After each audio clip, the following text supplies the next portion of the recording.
Hi అండి. నేను doctor Sushruta. Kurnool 49 fertility centre. Best food during pregnancy.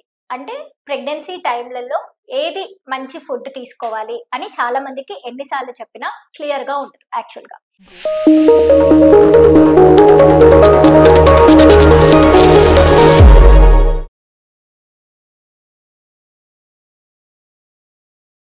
So ఏంటి అంటే యూజువల్‌గా ఫస్ట్ 3 నెలల్లో కొంతమందికి వామిటింగ్స్ అంటే వాంతులొచ్చే ఛాన్సెస్ ఎక్కువుంటాయి. లేకపోతే వాకర అంటాం. అంటే వాంతికొచ్చినట్టు అనిపిస్తుంది కానీ వాంతులు రావు. సో ఇలాంటి సమయంలలో వాళ్ళకి ఫుడ్ ఏదైనా తీసుకోవాలా అని సహించదనమాట. అంటే ఆకలేస్తుంటుంది కానీ తినాలని అనిపియదు.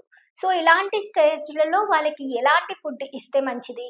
ఎప్పుడు ఇస్తే మంచిది? ఎంత సేపట్లో ఇస్తే డ్యూరేషన్ అనేది చాలా వరకు చెప్పుకుందాం. సో పొద్దున్నే లేయంగానే హెచ్‌సీజీ లెవెల్స్ ఎక్కువ ఉండడం వల్ల హార్మోన్ లెవెల్స్ అంటే హెచ్‌సీజీ అనేది ప్రెగ్నెన్సీని చూపే లెవెల్స్ అన్నమాట హార్మోన్. సో ఇలాంటి హార్మోన్ లెవెల్స్ ఎక్కువ ఉన్నప్పుడు కొంచెం వేరియేషన్స్ ఉన్నప్పుడు వాళ్ళకి వాకరలాగా అనిపిస్తుంది. బ్రష్ చేసుకునేటప్పుడు ఎక్కువ చిన్న నాలుకని ట్రిగ్గర్ చేసినప్పుడే, చిన్న నాలుకలని ఎక్కువ డిస్టర్బ్ చేసినప్పుడు, లోపలికి పెట్టి ఫింగర్స్ క్లీన్ చేయాలని అనుకున్నప్పుడు వాళ్ళకి వాంతి వస్తుందన్నమాట. సో కొంతమందికి ఏంటి అంటే లేస్తుంగానే వామిటింగ్స్ వస్తుంటాయి. ఇలాంటి వాళ్ళకి టాబ్లెట్ యాక్చువల్‌గా ఏంటి అంటే కొంచెం పడగడుపున పొద్దున 5 గంటలకు అట్లా ఎప్పుడైనా వాష్‌రూమ్‌కి, బాత్రూమ్‌కి వెళ్ళినప్పుడు వాంతికి కోసం అని చెప్పేసి టాబ్లెట్స్ ఉంటాయి. సో అవి నాలుక కింద పెట్టుకోనన్నా ఉపయోగం ఉంటుంది. లేదా నీళ్లు తాగకుండా టాబ్లెట్ డైరెక్ట్‌గా కొన్ని ఒక చుక్క, 2 చుక్కల నీళ్ళతో తాగితే ఆ టాబ్లెట్ ఏసుకున్నప్పుడు లేసిన తరువాత ఈ వామిటింగ్స్ అనేది తగ్గిపోతాయన్నమాట. ఇంకా కొంతమందికి ఏమని చెప్తామంటే ఈ బ్రెడ్‌ని టోస్ట్ చేసి అంటే కొంచెము ఏయించి డ్రైగా ఏయించి ఆ బ్రెడ్ లేయంగానే కొంచెం బ్రష్ చేసుకున్న వెంటనే ఆ బ్రెడ్ పడగడుపున తీసుకుంటే వామిటింగ్స్ అనేది తగ్గిస్తుందన్నమాట. ఇంకా రస్కులని అంటాం. బ్రెడ్‌ని రస్కులని అంటారు. అవి కూడా టీలో డిప్ చేసుకొని తీసుకుంటే కొంచెము వామిటింగ్స్ తగ్గుతాయి. ఉత్త పాలు, ఎక్కువ నీళ్లు తాగడం వల్ల పొద్దున్నే లేయంగానే వామిటింగ్స్ వస్తాయన్నమాట.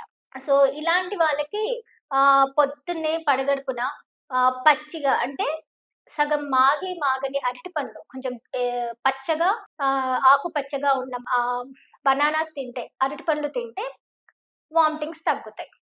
కొంచెం టైం అయిపోయాక 9 గంటలకి, 10 గంటలకి అట్లా కొంచెం లైట్‌గా టిఫిన్ తినాలి. తిన్న తర్వాత ఎక్కువ ఫ్లూయిడ్స్ తీసుకునే కంటే కొంచెం సాలిడ్ ఫుడ్స్ తీసుకుంటూ ఆహ్, నిదానంగా డైజెస్ట్ అయ్యే అట్లాంటి ఫుడ్స్ తీసుకుంటే వామిటింగ్స్ తగ్గుతాయన్నమాట. సో ఏది నచ్చితే అది పెట్టడం, ఫోర్స్ ఎక్కువ చేయకుండా ఉండడం మంచిది వీళ్ళకి. సో రోజుకి కనీసం ఒక 4, 5 వామిటింగ్స్ వస్తున్నాయంటే పర్వాలేదు. కానీ 5 కంటే విపరీతంగా వామిటింగ్స్ అయితూ తర్వాత బ్లడ్ కూడా వచ్చేంత స్థితి కొంతమందికి ఉంటుంది. అలాంటి సమయంలో ఖచ్చితంగా డాక్టర్‌ని కన్సల్ట్ అయితే మంచిదన్నమాట. వీళ్ళలో మామూలుగా ప్రెగ్నెన్సీ వాళ్ళకి పపాయ, పైనాపిల్ తినొద్దు అని చెప్తామన్నమాట. ఎందుకంటే యుట్రైన్ అంటే గర్భసంచి కాంట్రాక్షన్స్‌ని ఇంక్రీజ్ చేస్తుంది. దీంతో పాటు నార్మల్ ఫుడ్ అన్ని ఆకుకూరలు, పచ్చి ఆకుకూరలు ప్లస్ వెజిటబుల్స్ అన్ని కూరగాయలు, టొమాటో, తర్వాత ఆనియన్స్, క్యాప్సికమ్ ఇలాంటివి ఫుడ్స్ తీసుకోవచ్చన్నమాట. బెండకాయ, దొండకాయలు అలాంటివి కూడా మంచివే.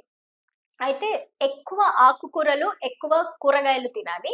తక్కువ అన్నం తినాలి. అప్పుడు ఒళ్ళు గూడా ఎక్కువ ఫాస్ట్‌గా పెరగదు. ఇంకా కొంచెం తిన్న వెంటనే పడుకోకుండా కొంచెం ఒక హాఫ్ అన్ అవర్ వాకింగ్ చేయడం వల్ల, పని చేసుకోవడం వల్ల బాగుంటుంది. సో నైట్ కూడా ఎక్కువ మటను, చికెను అలాంటివి కాకుండా ఈజీగా అరిగిపోయే ఫుడ్ తీసుకోవాలి. పెరుగన్నం, పప్పన్నం అలాంటివి తీసుకోవచ్చు.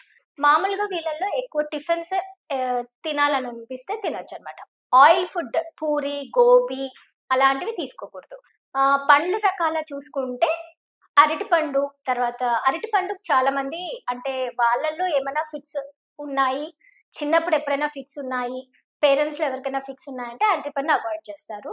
దానిమ్మ పండు, యాపిల్ పండు, తర్వాత బెర్రీస్ అలాంటివి తీసుకోవచ్చండి. సో డైట్ రిస్ట్రిక్షన్స్ అంటూ ప్రెగ్నెన్సీ అప్పుడు ఏమీ లేదు. కానీ ఓవర్ ఈటింగ్ చేయకూడదు. ఎందుకంటే అవి డైజెస్ట్ కాకపోతే బయట ఆయిల్ ఫుడ్ ఎక్కువ తీసుకోవడం వల్ల మనకి ఇబ్బందులు ఫేస్ అవుతామన్నమాట. ఇంకొకటేంటంటే మాకు పానీపూరి తినాలనిపిస్తుంది మేడం, పావు బజ్జీ అట్లా ఉంటుంది. అదంతా మన క్రేవింగ్స్ అంటే మనకి తినాలనిపిస్తుంది కాబట్టి అలా ఉంటుంది తప్ప ఈ ప్రెగ్నెన్సీ వల్ల ఉండదన్నమాట. సో, అది కొంచెం కంట్రోల్ చేసుకొని మనం లోపల పెరిగిపోయే బిడ్డకి మంచి ఫుడ్ ఇస్తే మాత్రం తర్వాత అవయవాలు ఫార్మేషన్‌లలో కొంచెం హెల్ప్‌ఫుల్ ఉంటుంది. దీంతో పాటి ప్రెగ్నెన్సీలలో డాక్టర్‌ని కన్సల్ట్ అయినప్పుడు వాళ్ళు ప్రిస్క్రైబ్ చేసిన అంటే రాసిచ్చిన మందులు వేసుకుంటున్నారా లేదా అనేది చూసుకోవాలి.